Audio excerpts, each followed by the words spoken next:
Hello everyone, welcome to proxy Gyan. Proxy Gyan के द्वारा एक न्यू सीरीज लाई गई है। इस सीरीज में साइंस की एनसीईआरटी को फ्रॉम क्लास 6 टू क्लास 10 तक पूरी तरीके से डिस्कस किया जाएगा, पूरी तरीके से कवर किया जाएगा सारी एनसीईआरटीज को। हम चैप्टर सेकंड को डिस्कस कर रहे थे, कंपोनेंट्स ऑफ फूड। इस चैप्टर को 2 पार्ट्स में डिवाइड किया गया है। इसका पार्ट 1 पहले आ चुका है, आप जाकर देख सकते हैं चैनल में। This is the part second. इस पार्ट में हमारे जो बचे हुए न्यूट्रिएंट्स हैं उनके बारे में हम डिस्कस करेंगे। बिफोर स्टार्टिंग, यहाँ पर प्रॉक्सी ज्ञान के द्वारा वेरियस पेन ड्राइव और एंड्रॉइड कोर्सेज अवेलेबल हैं, जिससे आप घर बैठे ही वेरियस एग्जाम की प्रिपरेशन कर सकते हैं। प्रॉक्सी ज्ञान को आप इंस्टाग्राम और फेसबुक में भी फॉलो कर सकते हैं।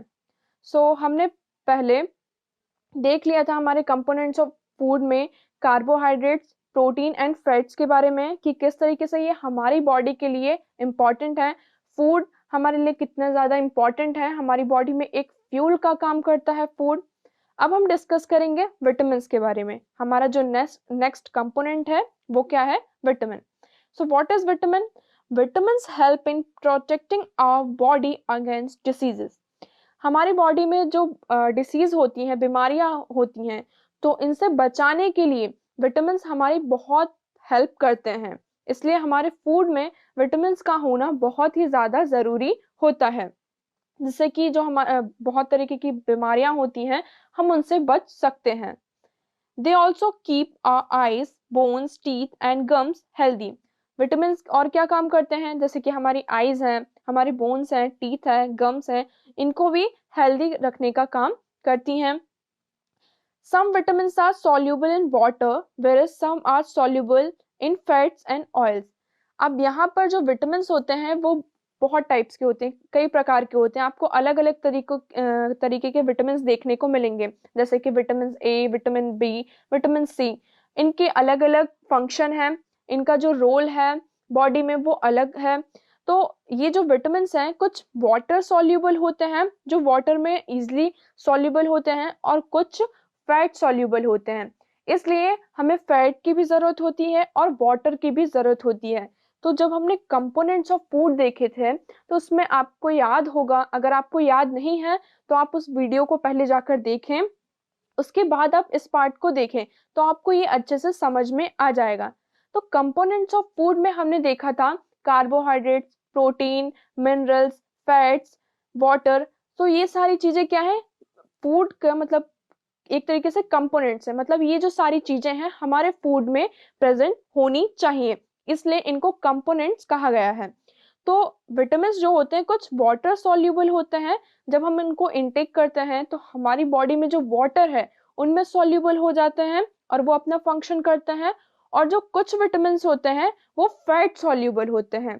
जो हम फैट लेते हैं बॉडी में, जैसे कि घी होता है, घी में बहुत ज्यादा फैट होता है, ऑयल होता है, ऑयल में भी फैट होता है। तो जब हम ऑयल और फैट कंज्यूम करते हैं तो कुछ जो विटामिन्स होते हैं वो ऑयल और जो घी है, इनमें फैट्स जो है हमारे इनमें सॉल्युबल होते हैं और वो अपना फंक्शन करते हैं। तो इस तरीके से जो विटामिन्स होते हैं वो कुछ वाटर सॉल्युबल होते हैं और कुछ फैट सॉल्युबल होते हैं।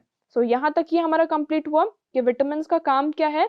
ये सबसे पहला फंक्शन क्या हो जाता है विटामिन का? ये हमारी बॉडी को जो डिसीजेज होती हैं उनके अगेंस्ट प्रोटेक्ट करके रखता है, उनसे फाइट करने में हमारी हेल्प करता है।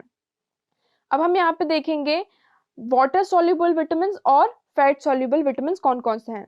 Water soluble vitamins are vitamin B complex and vitamin C. जो विटामिन बी होता है और विटामिन सी होता है वो वाटर सॉल्युबल विटामिन्स होते हैं। फैट सॉल्युबल विटामिन्स कौन से हैं? Vitamin A, vitamin D, vitamin के, विटामिन ई। ये जो है ये कौन से हमारे फैट सॉल्युबल विटामिन्स हैं। The various source of these vitamins are meat, liver, milk and eggs etc.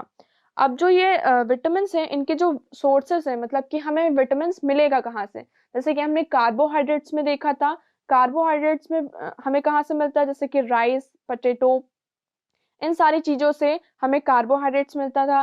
Protein हमें एग, मिल्क और मीट, इन सारी चीजों से हमें प्रोटीन मिलता था। विटामिन्स कहाँ से मिलता है हमें? मीट, लिवर मिल्क और एग से हमें विटामिन मिलता है।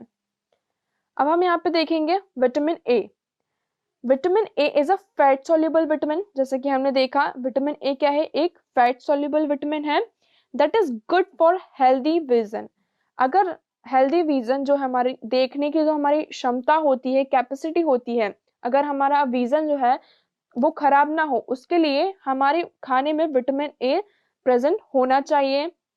Skin, bones and other tissues in the body, इन सारी चीजों के लिए विटामिन ए बहुत ज्यादा अच्छा होता है और इन सारी चीजों जो हमारी टिश्यूज हैं, बोन्स हैं, इनको हेल्दी रखता है।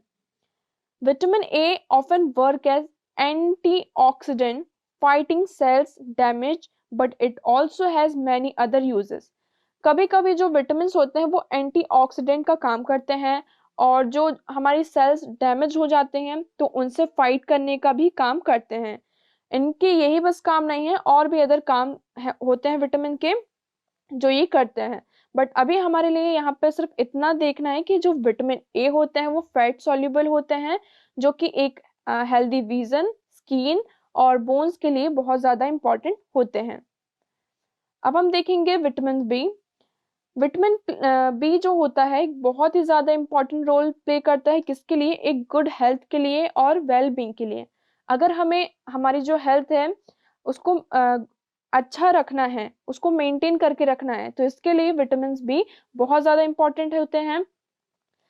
अब as building block of healthy body, अगर हमें बॉडी को हेल्दी बनाए रखना है तो जो विटामिन बी है have direct impact on your energy level. अगर हम विटामिन बी नहीं लेते हैं हमारे फूड में तो इसका डायरेक्ट इम्पैक्ट हमें कहाँ देखने को मिलेगा, जो हमारा एनर्जी लेवल है उसमें देखने को मिल सकता है। हमारा जो ब्रेन का फंक्शन होता है उसमें देखने को मिल सकता है इसका इम्पैक्ट, और सेल्स का जो मेटाबॉलिज्म होता है उसमें भी हमें विटामिन बी का डायरेक्ट इम्पैक्ट देखने को मिल सकता है अगर हम फूड में विटामिन बी ना ले। Vitamin B complex help prevent infection and help support and promote cell. जो विटामिन बी होते हैं वो क्या करते हैं, हमें इन्फेक्शन से प्रिवेंट करके रखते हैं, इन्फेक्शन से बचाते हैं और सपोर्ट करते हैं जो हमारी सेल्स होती हैं कि वो अच्छे से ग्रो करें, और उनको सपोर्ट करते हैं और प्रमोट करते हैं कि जो हमारी सेल्स की हेल्थ है वो अच्छी रहे। नाउ विटामिन सी किस में होता है, विटामिन सी जो हमारे खट्टे पदार्थ होते हैं जैसे कि लेमन हो गया, और जो भी खट्टी खट्टी चीजें होती हैं, ऑरेंजेस हो गए, लेमन हो गए, इन सारी चीजों में विटामिन सी पाया जाता है। The body uses vitamin C in many different ways. जो हमारी बॉडी होती है वो विटामिन सी का यूज अलग अलग तरीके से करते हैं। जैसे कि बॉडी में जो हमारी कोलेजन फॉर्म होता है तो उसके लिए विटामिन सी की जरूरत होती है। और विटामिन सी क्या करते हैं, जो हमारी स्किन होती है, टेंटिस होते हैं, लिगमेंट्स होते हैं, ब्लड वेसल्स होती हैं, तो इसके लिए भी विटामिन सी की जरूरत होती है ताकि ये अच्छे से काम कर सकें। It also uses this vitamin to repair and maintain cartilage. ये जो विटामिन होता है वो क्या करता है, विटामिन सी जो हमारी बोन्स हैं, कार्टिलेज हैं, टीथ हैं, इनको भी जो हमें कभी कभार चोट लग जाती है, वुंड्स हो जाते हैं, स्कार्स होते हैं, तो इन सारी चीज़ों को रिपेयर करने के लिए विटामिन सी की ज़रूरत होती है। ठीक है, इसलिए खाने में विटामिन सी ज़रूर होना चाहिए। हमारे खाने में ऐसे फ्रूट्स होने चाहिए जो कि खट्टे होते हैं, जैसे कि ऑरेंज हो गए, लेमन हो गए, तो ये हमारे फूड में होना चाहिए। इससे क्या होता है, जैसे कि हमें कभी चोट लगी तो उसको ठीक होने में जो वो ठीक कैसे होता है, ये सारे जो विटामिन हम लेते हैं खाने में, इनकी वजह से ये प्रेजेंट होते हैं और फिर वो उसको जल्दी से रिपेयर करते हैं। इसलिए विटामिन हमारे लिए बहुत ज़्यादा इंपॉर्टेंट हो जाते हैं।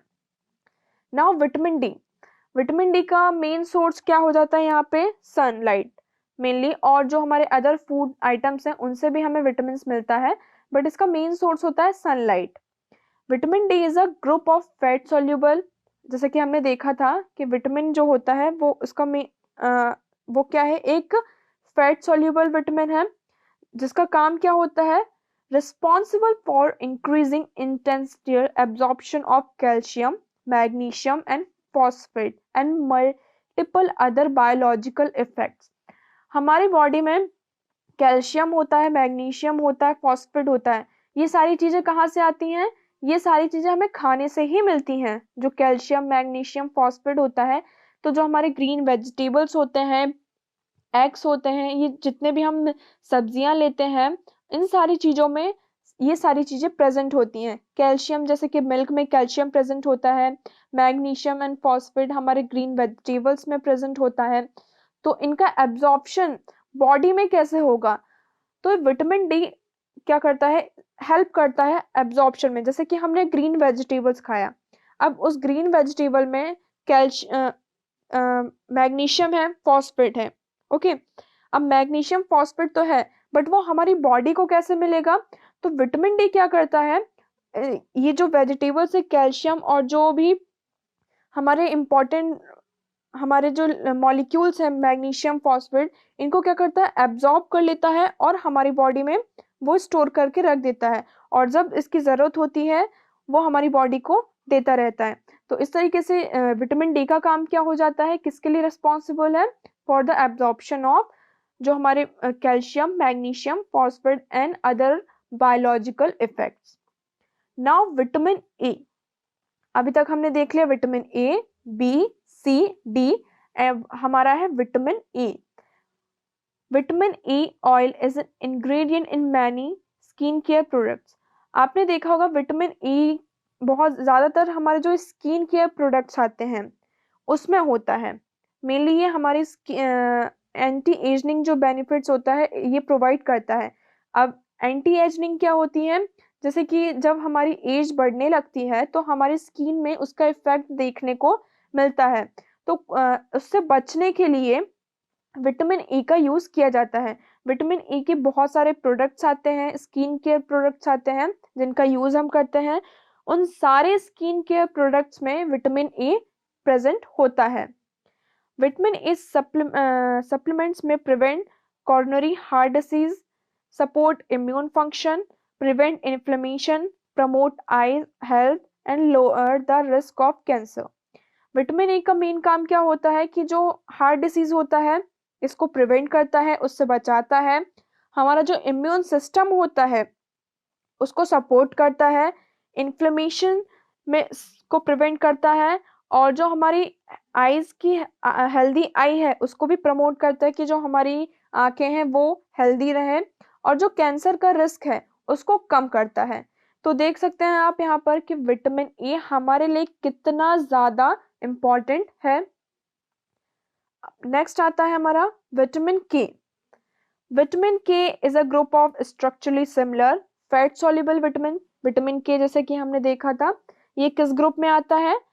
फैट सॉल्युबल विटामिन के ग्रुप में आता है। Human body require for complete synthesis of certain proteins. अब जैसे कि हमने देखा था कि विटामिन डी के बारे में हमने देखा था कि वो क्या करता है, जो हमारी बॉडी में कंपोनेंट्स होते हैं जैसे कि मैग्नीशियम, कैल्शियम, फॉस्फेट, तो इन सबको एब्जॉर्ब करता है। उसी तरीके से विटामिन के का भी काम क्या होता है कि हमारी बॉडी में कुछ ऐसे प्रोटीन्स होते हैं, प्रोटीन्स भी बहुत टाइप्स के होते हैं, प्रोटीन्स के भी टाइप्स होते हैं।